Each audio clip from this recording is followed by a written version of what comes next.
আসসালামু আলাইকুম এভরিওয়ান, সবাই কেমন আছেন? স্বাগতম জানাচ্ছি নতুন একটি রেসিপিতে। আজকে আপনাদের সাথে শেয়ার করব পটল ও মসুরের ডালের খুব সুন্দর একটা রেসিপি।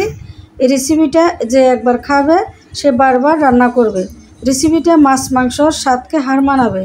এখানে দেখুন আমি পটল নিয়েছি, খোসা ছাড়িয়ে নিয়েছি, আস্ত রেখেছি, তারপর দুই পাশটা একটু কেটে নিয়েছি, তাতে করে মশলাটা ভিতরে ঢুকবে, সেই জন্য এভাবে কেটে নিতে হবে।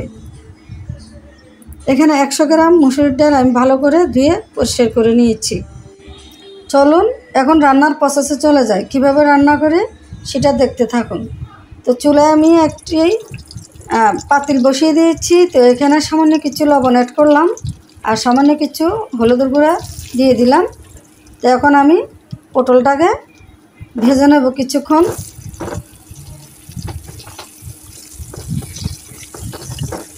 তো নেড়ে ছেড়ে আমি কিছুক্ষণ ভেজে নেব।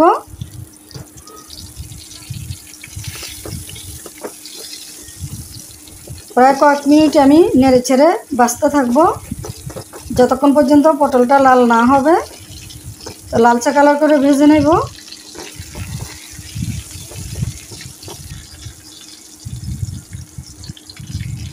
তো অনবরত নাড়তে থাকবো যাতে পটলটা পুড়ে না যায়। তো লাল লাল হয়ে গেছে, এখন আমি সবগুলো পটল তুলে ফেলবো। আমি ওই হাঁড়িতে আমি আরও কিছু পরিমাণ তেল দিয়ে দেব। এখন পেঁয়াজ কুচি দিয়ে দিলাম, পেঁয়াজটাকে হালকা ব্রাউন কালার করে ভেজে নেব। তেজপাতা দিয়ে দিলাম, একটা দারুচিনি দিয়ে দিলাম,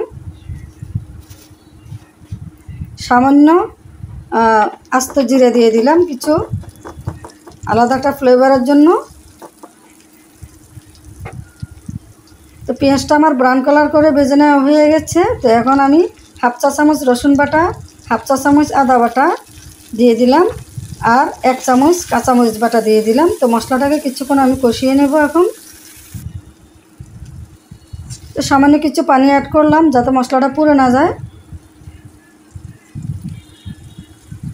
তো মশলাটা কিছুক্ষণ কষিয়ে নেব। আর এখন আমি 1 চামচ লাল মরিচের গুঁড়া দিয়ে দিলাম, হাফ চা চামচ হলুদের গুঁড়া দিয়ে দেবো এখন। তো সব মশলাটা ভালো করে নেড়ে ছেড়ে কষিয়ে নেব। তো পরিমাণ মতো কিছু লবণও দিয়েছি আমি। সব মশলাটাকে ভালো করে নেড়ে ছেড়ে কষিয়ে নেব যতক্ষণ পর্যন্ত তেলটা উপরে ভেসে না উঠে। তো আমি এখন 1 চামচ জিরার গুঁড়া দিয়ে দিলাম আর এখন ধুয়ে রাখা ডালটা দিয়ে দিলাম। ডালটাকে সব মশলার সাথে নেড়ে চেড়ে আমি মিশিয়ে নেব।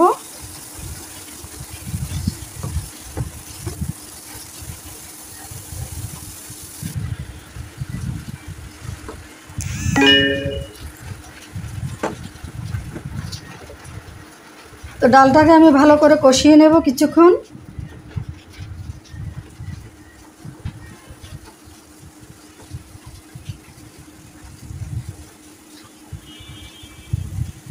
ডালটাকে ভালো করে কষিয়ে নিতে হবে।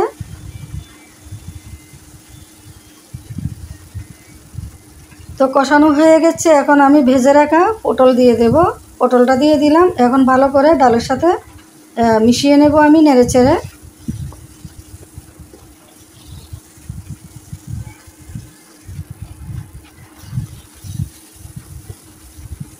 তো পটল আর ডালটা আমি আরও কিছুক্ষণ কষিয়ে নেব, কয়েক মিনিট নেড়ে চেড়ে কষিয়ে নেব আমি। তো কষানো হয়ে গেছে, এখানে আমি প্রায় 3 কাপের মতো পানি দিয়ে দিলাম, নর্মাল পানি।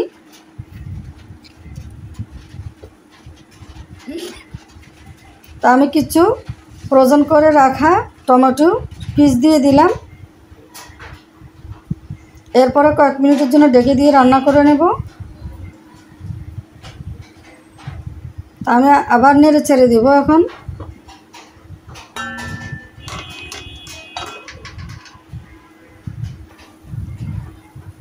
আমি এখন ঢেকে দিয়েছি, এত বলক এসে গেছে। তা আমি কয়েকটা কাঁচামরিচ দিয়ে দিলাম।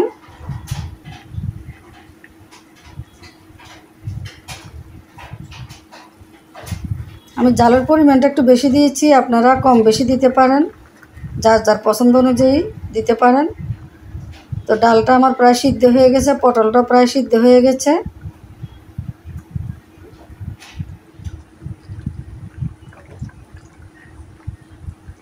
এই তো আমার পটল আর ডালটা হয়ে গেছে প্রায়। তো আমি কিছু ধনিয়া পাতা অ্যাড করব এখন। তো আমার ভিডিওটা যদি ভালো লাগে অবশ্যই আমার চ্যানেলটি সাবস্ক্রাইব করবেন, লাইক কমেন্ট শেয়ার করবেন। আর যারা ফেসবুক থেকে দেখতেছেন, ফেসবুক পেজের থেকে দেখতেছেন, তারা আমার পেজটি ফলো করে সাথে থাকবেন। ভিডিও ভালো লাগলে লাইক কমেন্ট শেয়ার করবেন।